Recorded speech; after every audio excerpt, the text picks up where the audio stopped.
I want to start by telling you a little story about Tesla.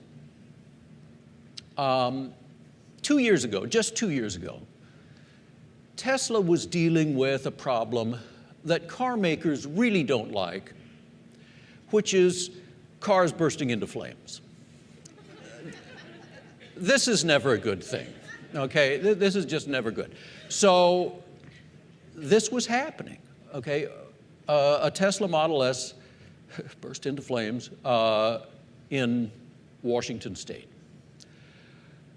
People got worried about why this might be happening. 2 weeks later, the same thing happened in Smyrna, Tennessee.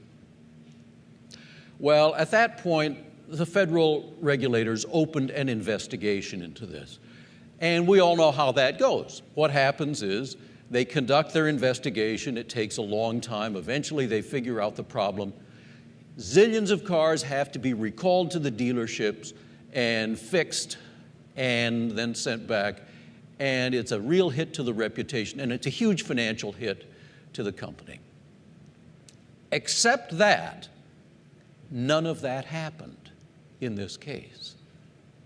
The problem, it turned out, is that the Model S has a real cool feature where at highway speed, it lowers its chassis to make it more aerodynamic.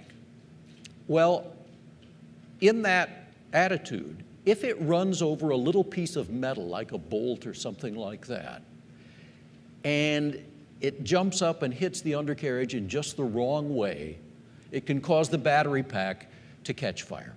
And that's what was happening. So the Tesla engineers figured that out. Once they figured it out, overnight, they sent through the cell phone network a software update to all of the affected cars, raising the chassis by 1 inch at highway speed. When they did that, the problem went away. The federal regulators closed the investigation.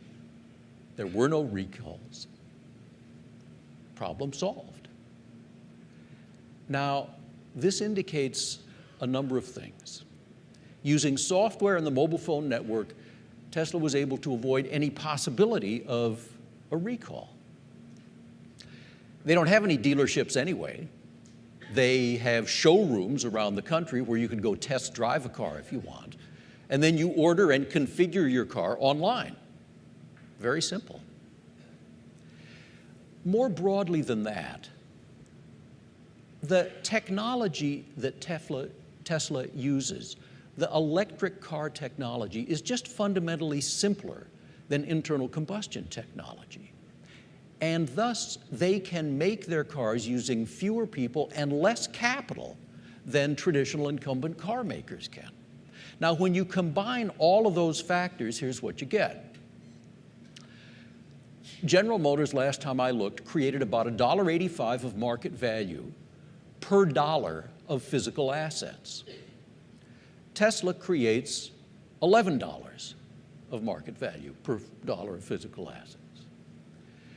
GM was creating about $245,000 of market value per employee. Tesla was creating $2.9 million of market value per employee. Now, you don't get differences like that just by being more efficient. Those companies are in the same industry, but Tesla is a fundamentally different idea.